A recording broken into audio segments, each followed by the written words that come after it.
On today's video, Jaire Alexander has been cut from the Green Bay Packers. Sports Illustrated said the Chiefs may be interested. We're going to talk about that. Plus, George Karlaftis threw out the first pitch at the K, and we've got a QB ranking list that even the biggest slapnut would be ashamed of. They won that game because of my boy Blue. Giddy up, giddy up, giddy up, giddy up. It's my boy Blue. Welcome back to All Chiefed Up. We're back with another podcast for that ass. Thanks for clicking and watching the video. Be sure to hit the like button and subscribe if you haven't already. You're listening to All Chiefed Up. So last night, George Karlaftis, our defensive end, wasn't sacking quarterback, Steve. He was actually at the K throwing out the first pitch at the Royals game. We have some video here. Take a look at this strike he threw. Steve, does he have a future in baseball? Yeah, probably not much of a future in baseball for George Karlaftis, Mike. Patrick Mahomes was even there. It was CAG's first home game, so everyone was out there ready to see this thing. And George Karlaftis is pitching the first pitch. However, if George had thrown that piece of cheese across the plate, maybe CAGs would have got his first home run as a Royal. Yeah, that would have been fun to watch. That would have been hilarious. As you mentioned, Patrick Mahomes was there. The guys were supporting the Royals. That's cool. But we're ready to get back to the OTAs. And I think George Karlaftis is going to have a good year this year. Let's move on, though. Speaking of Mahomes, a quarterback by the name of Chris Sims, who used to play in the NFL, on his podcast Unbuttoned, released his yearly quarterback countdown. And his top 4 quarterbacks come out, actually his top 10, but Mahomes barely cracked the top 4, Steve. He's number 4. He had Lamar Jackson at 1, Josh Allen at 2, Joe Burrow at 3, and Mahomes at number 4. What do you think about this list? So the list is actually pretty ridiculous. I think it has some of the right players on it, but they're completely out of order. I think Chris Sims was using this for clickbait, basically trying to get some interaction, trying to get people talking. It's obvious Patrick Mahomes is the top quarterback in football. You can take those top 3 guys there, add together all their accolades, and Patrick Mahomes is still better than they are. It's ridiculous. Pat actually has more Super Bowl wins than the entire top 10 together outside of him. He's that much better than everybody else in football, and I think this just comes along with the Chiefs fatigue. It's like, we can't keep putting Patrick Mahomes at number 1, right? Well, people that matter do, like PFF, who actually uses statistics to do this kind of stuff, they still have him at the number 1 quarterback in the league. Right, PFF actually put him at number 1, but they said it was a narrowing gap. I can't get on board with this, Steve. Like you said, Mahomes has all of the accolades. He's got the stats, he's got the MVPs, he's got the Super Bowl trophies. None of these guys besides Joe Burrow has even won an AFC championship game, and that was only one, and that was because of a monumental meltdown from Patrick Mahomes and the Chiefs. The whole Tyreek Hill fighting with Eric Bieniemy at the half kind of debacle we had to go through there. So I don't understand this. Mahomes should be number 1. And then I think it's also laughable he puts Lamar over Josh Allen after he cast a vote for Josh Allen to win MVP last year. That just proves that was a sympathy vote the whole way across the board. So Chris Sims had to be doing this for clicks. He had to know he was going to get some interaction from Chiefs Kingdom because they're loud and they're proud. But I just don't like this list. For me, it's got to be Mahomes. I probably put Josh Allen at 2. I probably put Lamar and then Burrow. You could go 3 and 4 there the way you want to. But if it were me, I may have Burrow a little bit higher. You've been down on Burrow a lot. You think that he gets a lot of his stuff during garbage time, but I just can't get on board with this list. And even looking at the back half of it, he's got Jaden Daniels up there at number 5. I just can't see putting a rookie with 1 year under his belt as the number 5 quarterback in all of the NFL. That's ludicrous. The NFL is desperately needing some big-time quarterbacks, apparently, because if you can put a rookie or a 1 year guy at number 5, they're in trouble. Well, I actually think that the top 4 are probably more talented than quarterbacks have been in several years. But I think just placing these guys in front of Patrick Mahomes simply off of personal stats and what they were able to do themselves for the last couple of years, that's just crazy to me. It's a team game, and Patrick Mahomes makes sure his team wins and the other guys don't. So I think that pretty much sums it up. Right. Playing devil's advocate a little bit, though, Patrick Mahomes has been down over the past few years. He's not sniffed 4,500 yards passing in 2 seasons. He's not sniffed 30 touchdowns in the past 2 seasons. And he actually had the highest interceptions that he's ever had in his career in 2023, followed it up last year with 11 picks.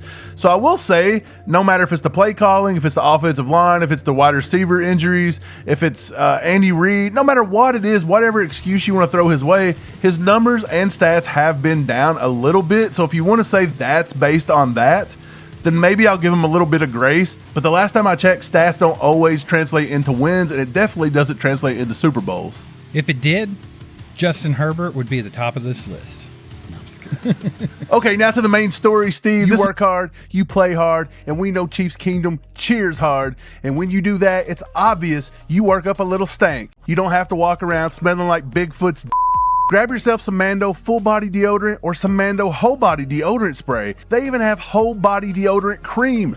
You have no reason to stink. We absolutely love Mando, and that's why we partnered with them to bring their goodness to you. There's 4 scents. This bourbon leather here is fantastic. They also have Clover Woods, Mount Fuji, and Pro Sport scent. So do you want to try America's #1 whole body deodorant formula? Of course you do. You can find them at Walmart, Target, and other retailers across the country. But for the best deals, go to shopmando.com. You can pick up a Mando starter pack. It's absolutely perfect for new customers. It comes with a solid stick deodorant, cream tube deodorant, 2 free products of your choice like a mini body wash or deodorant wipes, and you get free shipping. Free shipping is huge. Smell fresher, stay drier, and boost your confidence head to toe with Mando. Steve, this is a big one. On Monday, Jaire Alexander, cornerback out of U of L, played for the Green Bay Packers for many years. He actually got cut.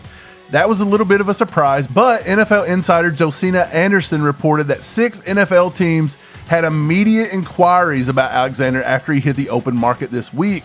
According to ESPN's Rob Demovsky, the Packers explored the possibility of trading Jaire Alexander earlier this offseason.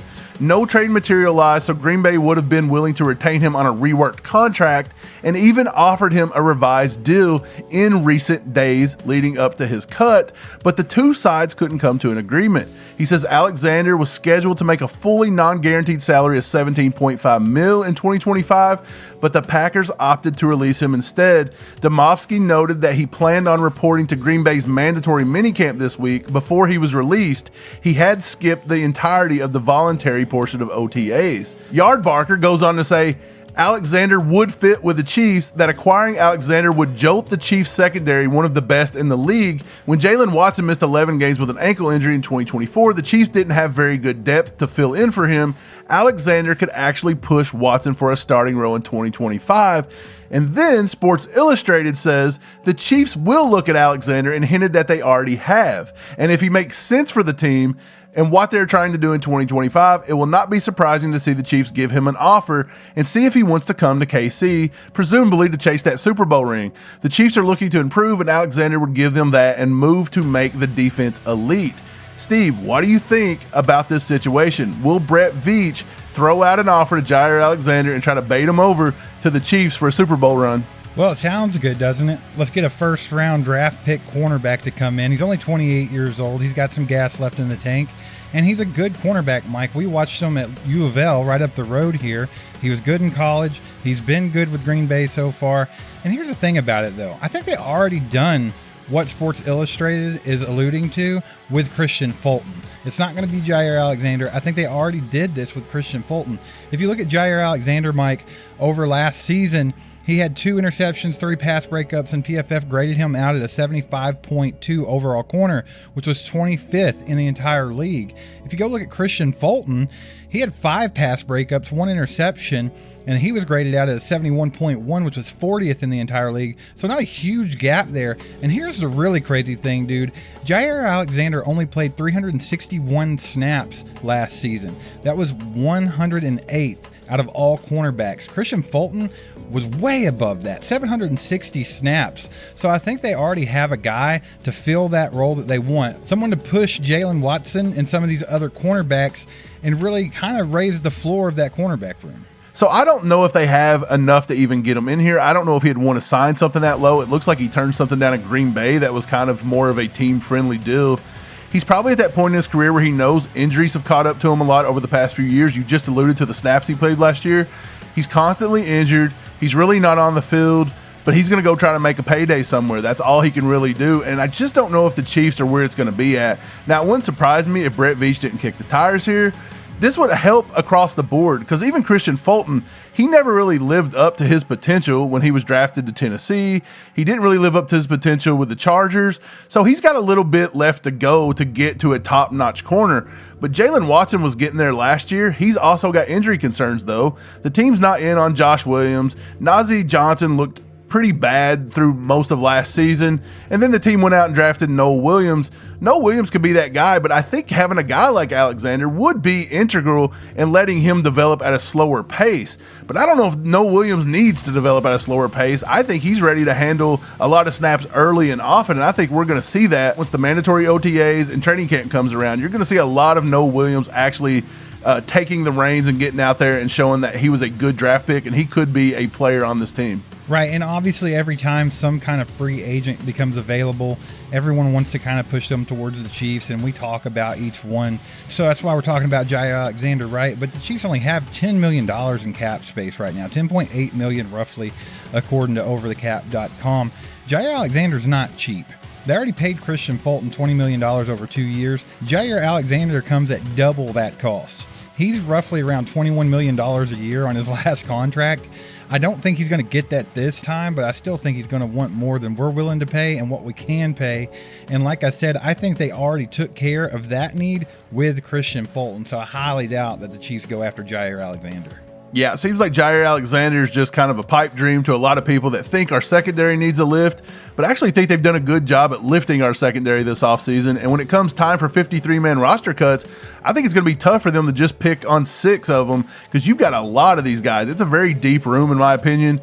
You could see surprise cuts like Joshua Williams. You could see a guy like him get cut this year, which is pretty wild to think about because he's a ball hawk, and I mean, besides his penalties, I like what he brings to you, especially in small doses and just playing that backup role. But the Chiefs haven't even really been using him, so that could be a guy they cut, could be a surprise. It's just a very deep room. Yeah, like you mentioned, it's a deep room, Mike. There's a lot of young guys on there. I think bringing in Jaire Alexander would be a really expensive way of muddying the waters there.